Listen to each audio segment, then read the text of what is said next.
Hello friends, আজ আমরা class 10 West Bengal board of secondary এডুকেশনের ওজোন গ্যাস তৈরির কারণ এবং ওজোন গ্যাসের ধ্বংস এটা কী করে হয় সেটা আমরা আজকে পড়বো এবং জানবো।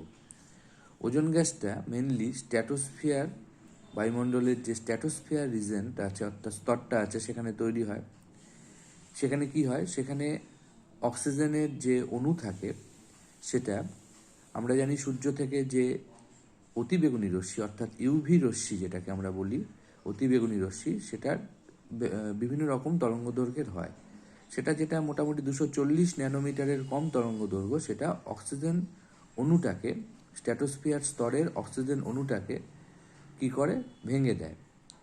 240 ন্যানোমিটারের কম তরঙ্গ দৈর্ঘ্যের যে অতিবেগুনি রশ্মি তারা অক্সিজেন অণুটাকে ভেঙে দুটো সক্রিয় অক্সিজেন পরমাণু তৈরি করে।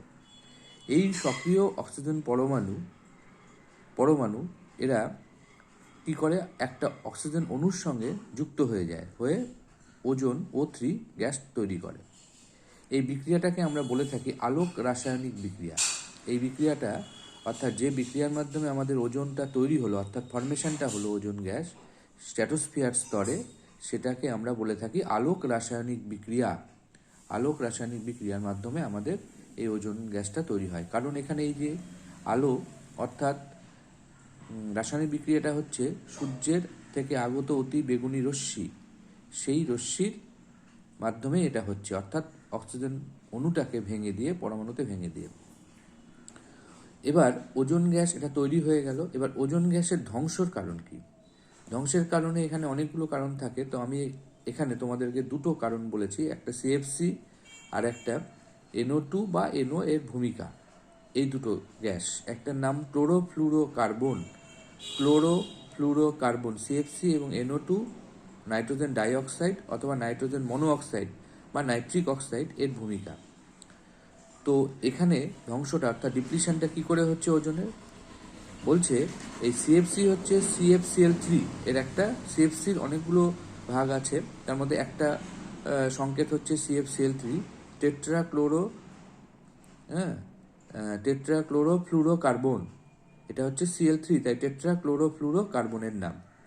এটা ইউভি রে এটাকে ভেঙে দিচ্ছে, ভেঙে দিয়ে CFCl2 আর একটা সক্রিয় ক্লোরিন পরমাণু তৈরি করাচ্ছে। এখানে স্টার দিয়েছে মানে এটা খুব সক্রিয়, অর্থাৎ 3টা থেকে 2টো থাকলো, একটা সক্রিয় পরমাণু তৈরি করলো। এই সক্রিয় পরমাণু ওজনের সঙ্গে বিক্রিয়া করে অক্সিজেন গ্যাস আর সিএলও তৈরি করেছে।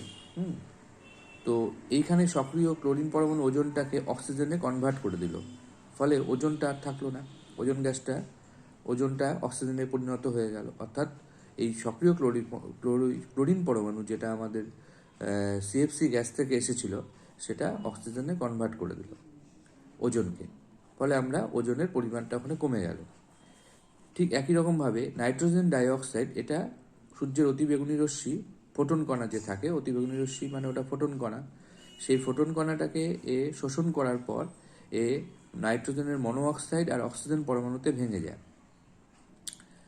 নাইট্রোজেনের ডাইঅক্সাইডটা নাইট্রোজেনের মনোঅক্সাইড অক্সিজেন পরমাণুতে ভেঙে যায়। এই নাইট্রোজেনের মনোঅক্সাইড অর্থাৎ এটাকে ডাইঅক্সাইড, এটা নাইট্রিক অক্সাইডও বলে বা নাইট্রোজেনের মনোঅক্সাইডও বলে। যেহেতু অক্সিজেন একটা তাই মনোঅক্সাইড, এটা দুটো তাই ডাইঅক্সাইড। এই মনোঅক্সাইডে পরিণত হয়ে গেল কিভাবে, সূর্যের অতিবেগুনি রশ্মি ফোটন কণা শোষণ করার পর।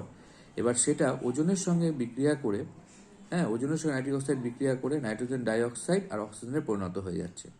ফলে আমরা দেখতে পাচ্ছি এখানেও আমাদের ওজনটা কিন্তু অক্সিজেনে পরিণত হয়ে যাচ্ছে।